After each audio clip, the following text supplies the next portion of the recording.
High পৃথিবীর মানুষ, আসসালামু আলাইকুম। কেমন আছেন আপনারা? আশা করি ভালো আছেন। আখির হাতের সব কিছুর পক্ষ থেকে আপনাদেরকে জানাই স্বাগতম। চলে আসলাম আরও একটি ভিডিও নিয়ে আপনাদের মাঝে। আশা করি এই ভিডিওটা আপনাদের অনেক ভালো লাগবে। অনেকদিন ধরে চিকেন ভাজা পোড়া খাওয়া হচ্ছে, তাই ভাবছি আজকে একটি সবজি রান্না করা যাক। আর বাসায় আজকে অনেকগুলো সবজি আছে, তাই ভাবছি সবজিটা রান্নাই করে ফেলি। এই ঘরে যা সবজি আছে তাই দিয়ে আজকে সবজিটা রান্না করব। তো বেশ কিছু সবজি কেটে নিয়েছি, আর কলা দিয়ে তেলাপিয়া মাছ দিয়ে একটি রেসিপি হবে। চলো এই অসাধারণ দুইটি রেসিপি দেখার জন্য আমার পাশেই থাকবে। প্রথমে তেলাপিয়া মাছটা ভেজে রেখেছি। সবজিটা রান্না করব আজকে চিকেন দিয়ে, বন্ধুরা দেখতে থাকো। গ্যাসের চুলায় সবজিটা একটু ফাঁপ দিয়ে নিব যাতে সবজিটা না পুড়ে যায়। সামান্য একটু তেল দিলাম আর কিছুটা লবণ দিয়ে ঢাকনা দিয়ে ঢেকে কয়েকবার ঝাঁকিয়ে হালকা করে সিদ্ধ করে নিব যাতে কালারটাও ঠিক থাকে। এদিকে কড়াইতে তেল দিয়ে তেলটা যখন গরম হয়েছে রসুন কুচি দিয়ে হালকা বাদামি কালার করে ভেজে নিব। রসুনের সাথে চিকেনটা দিয়ে কিছুক্ষণ এভাবেই তেলে নেড়ে চেড়ে ভেজে নিব। চিকেনে লবণ দিলাম আর গরম মশলা দিলাম। এই গরম মশলাটা আমার নিজের হাতে বানানো, সবকিছুই আছে এটার ভিতরে। এরই মাঝে চিকেনটা খুব ভালো করে ভেজে নিয়েছি। এখন দিচ্ছি আদা বাটা, রসুন বাটা, জিরা বাটা। বেশ কিছুক্ষণ ভেজে নিয়েছি এই তেলের উপরে যতক্ষণ না কাঁচা গন্ধটা চলে যাচ্ছে। কিছুক্ষণ ভেজে নেওয়ার পরে এখন পেঁয়াজ কুচি দিয়ে দিলাম। পেঁয়াজ কুচিটাও বেশ কিছুক্ষণ আমি তেলের উপরে ভেজে নিব।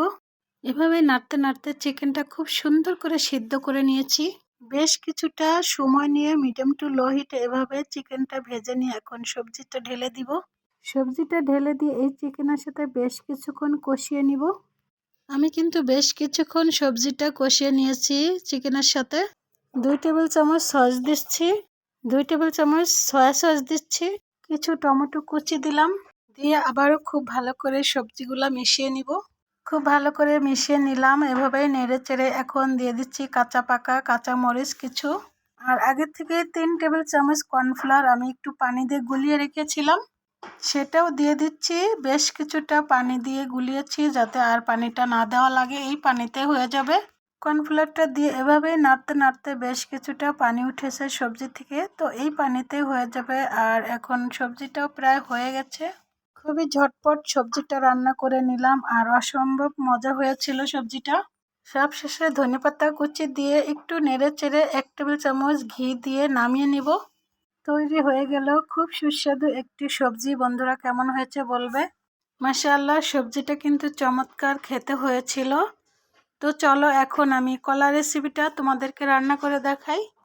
প্রথমে কলাগুলা একটু ভেজে তুলে নিলাম।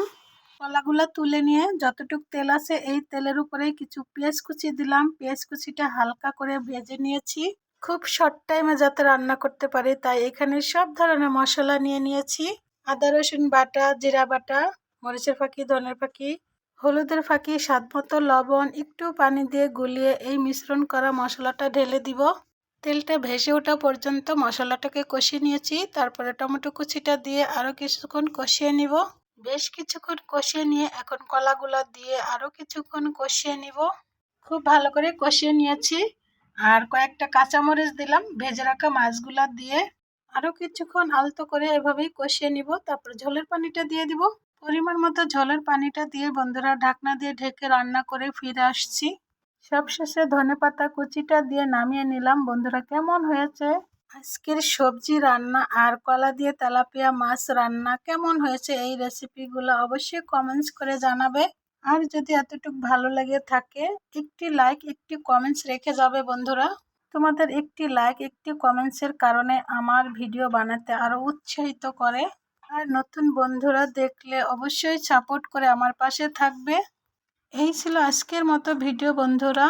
সবাই ভালো থাকবে, আমাদের জন্য দোয়া করবে, আমরাও যাতে ভালো থাকি। সবাই ভালো থাকো, সুস্থ থাকো। আল্লাহ হাফেজ।